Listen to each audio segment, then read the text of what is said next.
प्रेक्षकांनो, आजचा भाग पूर्ण प्रियावर दाखवला आहे आणि प्रियाची खूप मज्जा पण येते आणि नंतर तिच्यावर एक संकट पण येणार आहे. त्यासाठी तुम्ही स्किप न करता पूर्ण रिव्ह्यू बघा आणि चॅनलला सबस्क्राईब केलं नसेल तर चॅनलला सबस्क्राईब नक्की करा. इकडे अर्जुन आणि सायली त्यांच्या रूममध्ये झोपलेले असतात तेव्हा अर्जुनला काही झोपच येत नसते. सायली म्हणत असते, अहो काय झालं, का झोप येत नाही तुम्हाला? अस्मिता ताईचं टेन्शन घेत आहे. अहो सगळं होईल व्यवस्थित आणि ती त्याचं डोकं चेपून देत असते. नंतर अर्जुन जागाच असतो आणि सायलीला झोप लागते. नंतर सकाळ होते आणि सायली बघते तर काय, अर्जुन खाली झोपलेला आहे. आणि नंतर सायली म्हणते, अहो काय हे, उठा बरं का, तुम्हाला कुणी सांगितलं इथे झोपायला? अर्जुन म्हणतो, अगं बायको, झोपच येत नव्हती, सहज इथे बसलो आणि मला अचानक झोप लागली. सायली म्हणत असते, हो काय हे, तुम्हाला कळत नाही का, कशाला एवढं टेन्शन घेताय? आणि अर्जुन म्हणत असतो, अगं नाही ग, पण मला ना थोडी काळजी वाटते. आणि अर्जुन हाच विचार करत असतो की आपण सायलीला त्या गोष्टीबद्दल खरं सांगितलं तर सायली मला सोडून तर जाणार नाही ना. एवढं काय टेन्शन घ्यायचं, उगाचच याने हा पॉईंट खूपच वाढवून ठेवला आहे आणि सगळं सांगून टाकायचं ना एकदाचं. आणि त्या गोष्टीमध्ये एवढं काही नाही पण की त्याचं अफेअर वगैरे आहे की काय, फक्त सायली याने बघितली होती हे त्याला, साक्षी बघितलेली हे त्याला सायलीला सांगायचं असतं. आणि तो खूप घाबरतोय त्यासाठी आणि त्याला खूप भीती पण वाटते. सायली म्हणते, अहो तुम्ही या छोट्या मोठ्या गोष्टीचं टेन्शन कधीपासून घ्यायला लागलात? मी तर खूप टेन्शन घ्यायच्या आधी पण तुमच्यापासून शिकले मी की आयुष्य कसं जगायचं तर, आणि आता तुम्हीच हे सगळं करताय. अर्जुन म्हणतो, अगं नाही ग, पण जाऊ दे, आता सकाळ झाली आहे ना, मला त्या वंदना जाधवचा घरी जायचं आहे आणि लवकरात लवकर तिच्याकडून काही पुरावे भेटतील का हे बघायचे. आणि सायली इकडे आवरते तर अर्जुनला चैतन्याचा कॉल येतो आणि चैतन्य म्हणतो, अर्जुन तू ऑफिसला येणार आहे की डायरेक्ट वंदना जाधवच्या पत्त्यावर येणार आहे? अर्जुन त्याच्यावर थोडा चिडतो आणि म्हणतो, काय रे चैतन्य, मी तुला यासाठी माहिती काढायला सांगितली का? मी तुला म्हटलं होतं ना, तू माहिती काढ आणि मी डायरेक्ट वंदना जाधवच्या पत्त्यावरच येतो. नंतर इकडे कल्पना बाळाचे तिच्या रूममध्ये आवरत असते. इकडे तिला प्रतिमाचा कॉल येतो आणि प्रतिमा म्हणते, काय ग बाई कल्पना, अस्मिता बरी आहे ना आता, आणि बाळ कसं आहे ग? कल्पना म्हणते, अगं दोघे पण खूप छान आहे, पण अस्मिताने सचिनला घरामध्ये ठेवून घेतलंय त्यामुळे कुणाचंच मन लागत नाहीये. प्रतिमा म्हणते, अगं हो, पण आपल्या अस्मितासाठी त्या माणसाचा सहन करावंच लागेल ना आपल्याला, कारण आपल्यासाठी आपली अस्मिता महत्त्वाची आहे आणि सध्या तिची मनस्थिती हे सगळं तिच्या तब्येतीवर परिणाम करणारं आहे. त्यामुळे तू एवढं टेन्शन नको घेऊस आणि नंतर काही दिवसांनी अस्मितालाच कळेल की तो माणूस काय लायकीचा आहे आणि मग तीच त्याच्यापासून वेगळं होईल. कल्पना म्हणते, असंच होऊ दे ग बाई, तो माणूस खूप भयानक आहे. इकडे प्रतिमा म्हणत असते, अगं मला एक बाई सापडली आहे, ती छान बाळाची अंघोळ पण घालते, मालिश वगैरे पण करते. तुला हवी होती ना अशी बाई? आमच्या घराच्या शेजारीच राहते. तिची मुलगी ना, ती शैला, तिला फॅशन डिझायनिंगबद्दल खूप आवड आहे आणि तिला फॅशन डिझायनिंगचा कोर्स करायचा आहे. तर मी तिला सांगितलं, आमच्या तन्वीने पण केलेला आहे, तर तू जा तिला विचार. नंतर इकडे अर्जुन खाली येतो आणि बाळाला सायली खूप छान खेळवत असते.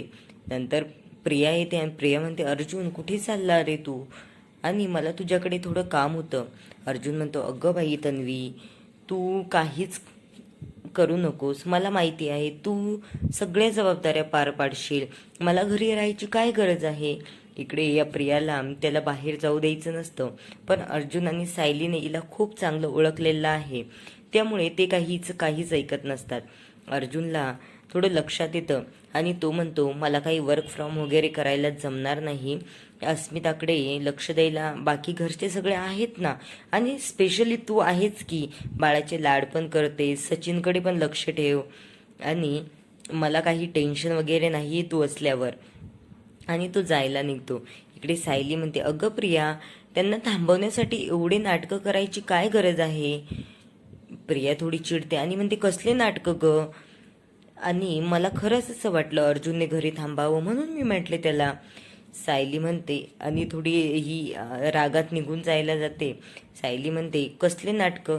तुला काही वेगळं सांगायला नको तू कशासाठी प्रयत्न करते तर.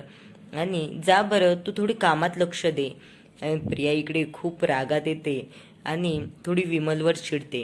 विमलला म्हणते, दे ग बाई दे, तो एक डब्बा दे मला. इकडे विमल म्हणते, कोणता डब्बा? रिकामा डब्बा द्यायचा का? इकडे प्रिया म्हणते, अगं दे ना, कुठला तरी दे, आणि डाळीचा दे नाही तर पिठाचा दे. नंतर तिला असं दाखवायचं असतं की मी खूप कामं वगैरे करते. आणि नंतर म्हणते ती, ताट दे ग, ताट दे पीठ मळायला. विमल म्हणते, अहो तन्वीताई, तुम्ही एवढं चिडताय काय? इकडे सायली खूप छान बाळासोबत खेळत असते. बाळ पण खूप छान राहतंय सायलीकडे. बाळ खूप छान दाखवलं यांनी. नंतर प्रियाला असं वाटतं की स्वयंपाक करण्यापेक्षा आपण असं करूया, बाळाची जबाबदारी घेऊया आणि स्वयंपाक वगैरे बनवायला सायलीलाच सांगू. कारण तिला आता खूप वैताग आलाय. तिला असं वाटलं की आपण सगळ्यांची मनं जिंकू शकतो, पण हे काम खूपच अवघड आहे असं तिला आता वाटतं. आणि ती सायलीकडे जाते आणि म्हणते, सायली अगं, मी ठरवलं होतं खूप छान स्वयंपाक करायचा, पण मला ना एवढं व्यवस्थित येतच नाही ग. आणि आपली अस्मिता आता बाळंतीण आहे, कधी तिखट मीठ कमी जास्त होईल माझ्याकडनं, त्यामुळे स्वयंपाक तू कर आणि मी बाळाला सांभाळते. नंतर ती बाळाला घेते. सायली देते बरं का तिच्याकडे बाळाला, पण तिला आता माहीत असतं की ही काही कोणतंच काम व्यवस्थित करू शकत नाही. नंतर प्रिया बाळाला घेते आणि बाळ तिच्या अंगावर सू करतं. बाळाला ती रडायला लागते. एवढ्या मोठ्याने खुळखुळा वाजवते ना की बाळ अगदी खूप रडायला लागतं. आणि ते कसलं हिच्याकडनं शांत होणार? नंतर सायली म्हणत असते, ए प्रिया, काय ग, एवढ्या मोठ्याने खुळखुळा वाजवत असतात का? तुला लहान बाळं कशी सांभाळायची माहीत नाही का? लहान बाळाच्या मनाप्रमाणे घ्यावं लागतं. आणि ती म्हणते, अगं त्याला जोजव बरं थोडंसं. प्रिया म्हणते, हे काय आता जोजवायचं? ती म्हणते, अगं हलक्या हाताने त्याला हलव म्हणजे तो शांत होईल. इकडे प्रिया म्हणते, कशाला ह्या कार्ट्याला घेतलं काय माहीत मी. आणि तोपर्यंत ते सू पण करतं अंगावर आणि खूप हसायला लागतं. इकडे प्रिया म्हणते, अर, यांनी तर माझ्या अंगावर सू केली, आता काय करायचं? इकडे सायलीला खूप हसायला येतं आणि म्हणते, काय हे कार्ट, अगदी माझ्याजवळ आल्यावरच याला सू करावी कशी वाटली? इकडे सायली एवढ्या वेळची खेळवते याला, तेव्हा नाही याला सू करता आली. नंतर कल्पना खाली येते आणि कल्पना आणि सायली हिची खूप मज्जा घेत असतात. कल्पना म्हणते, अगं बाई, लहान बाळ आहे, सुशी करणारच, बदल बरं त्याचं लंगोट. आणि ती म्हणते, डायपर नाही घातलं का याला? सायली म्हणते, अगं 5-6 दिवसाच्या बाळाला कुणी डायपर घालतं का? हे सगळं तुला कळायला हवं. आणि ती लंगोट बदलायला लागते. तिचं तोंड अगदी कसं तरीच होतं. ती म्हणते, काय हे मुलांचं करावं लागतं ना. मला असं वाटलं होतं मागे की घरच्यांचं मन जिंकायसाठी आपण बाळाचं प्रेग्नेन्सीचं नाटक करूया, पण नको बाबा, हे बाळाच्या याच्यात अडकायलाच नको. बरं झालं मी ते काही घेतलं नाही अंगावर. आणि नंतर सायली बाळाला घेते आणि खूप शांत करते.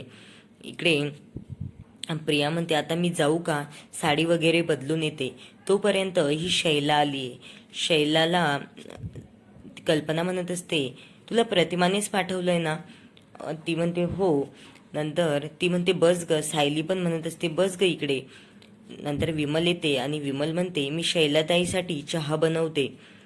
आणि ती म्हणते, मला ना प्रतिमा आत्याने सांगितलंय की आमच्या तन्वीने फॅशन डिझायनिंगचा कोर्स केलेला आहे आणि तिच्याकडून तुला सगळी माहिती मिळेल.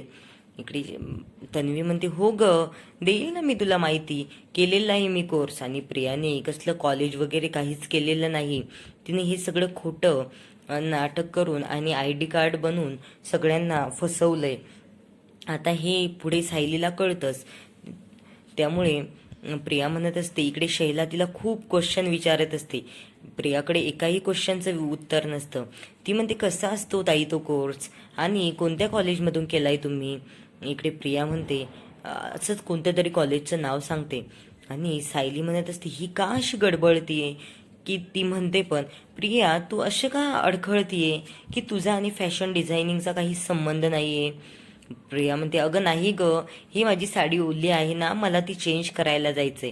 इकडे कल्पना म्हणत असते, अगं बाई, आधी तिला काही सांग, नंतर जा ना चेंज करायला.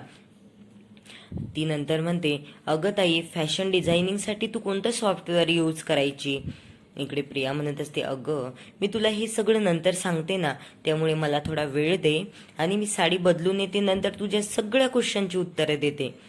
इकडे ती म्हणत असते, बरं जाऊ द्या, मला एवढंच सांगा की फॅशन डिझायनिंगसाठी काय काय महत्त्वाच्या टिप्स असतात की आपण त्यामध्ये खूप छान डिझाईन करू शकतो. नंतर प्रिया हिच्याकडे कोणत्याच क्वेश्चनचं उत्तर नसतं, कारण तिने काही केलेलंच नाहीये. इकडे सायली म्हणत असते, अगं प्रिया, अशी काय तू एकाही क्वेश्चनचं उत्तर व्यवस्थित दिलं नाही. ती म्हणते, अगं मला साडी चेंज करायला जायचंय, नंतर बोलते ना मी शैलासोबत. इकडे कल्पना म्हणत असते, अगं बाई, त्या सूचा काही डाग वगैरे पण पडत नाही, त्यामुळे तू काही साडी वगैरे बदलू नको बरं. आता हिला काही कोणी साडी बदलायला जाऊच दिलं नाही. ती म्हणते, तू अस्मितासाठी काहीतरी खायला घेऊन जा आणि तिच्या नवऱ्यासाठी दूध पण घेऊन जा. इकडे प्रिया म्हणत असते, हो जाते, आणि ती गेलीये किचनमध्ये आणि दूध वगैरे बनवते आता.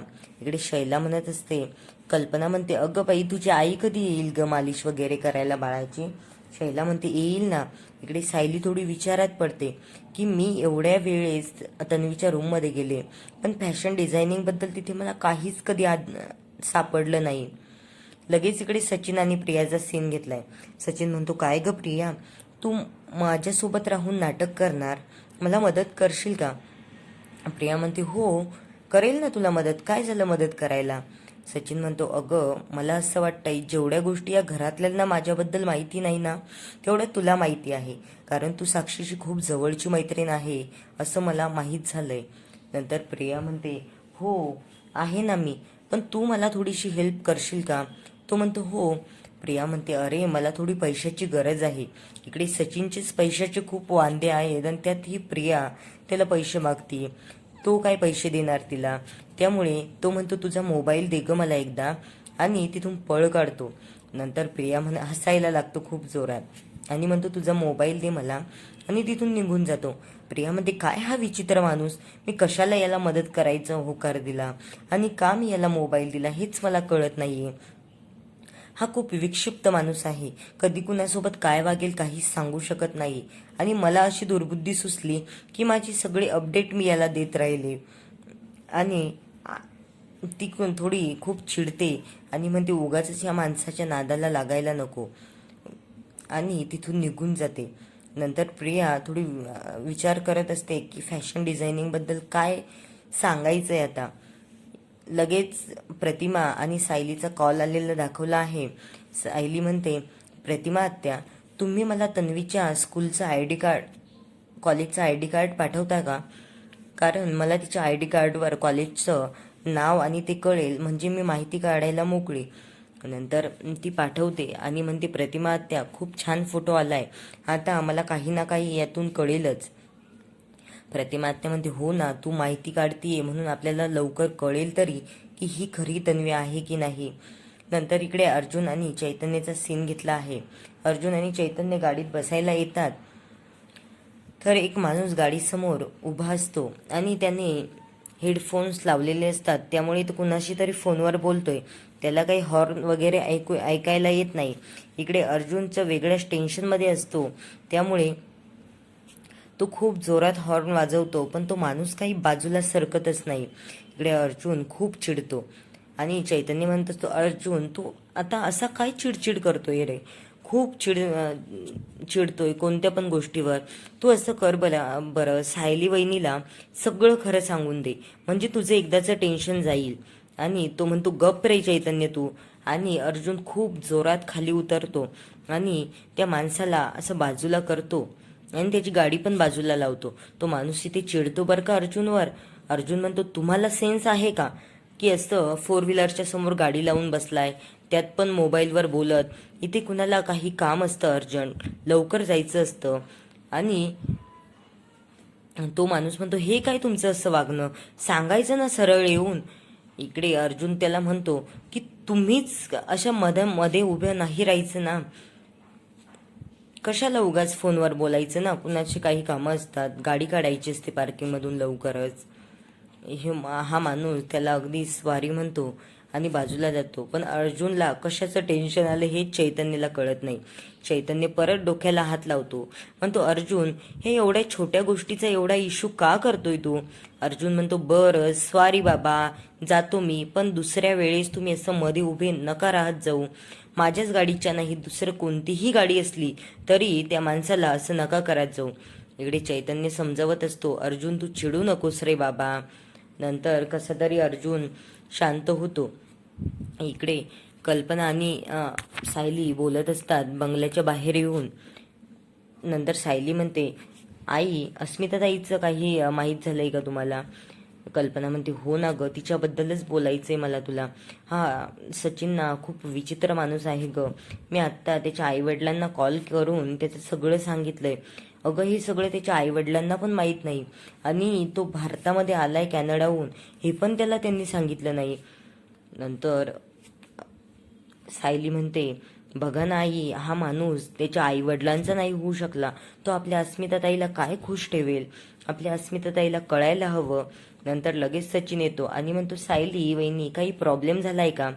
सायली म्हणते, आता काय प्रॉब्लेमची तर रासच लागली आहे ना. सचिन म्हणतो, प्रॉब्लेमची रास होती, आता नाही सायली वहिनी, आणि तुम्ही उगाच माझ्यावर आता संशय नका घेऊ बरं. नंतर सायली त्या कॉलेजच्या प्राचार्यांना कॉल करते आणि ते सांगतात की तन्वी काही कधीच आमच्या कॉलेजला आलेली नाही.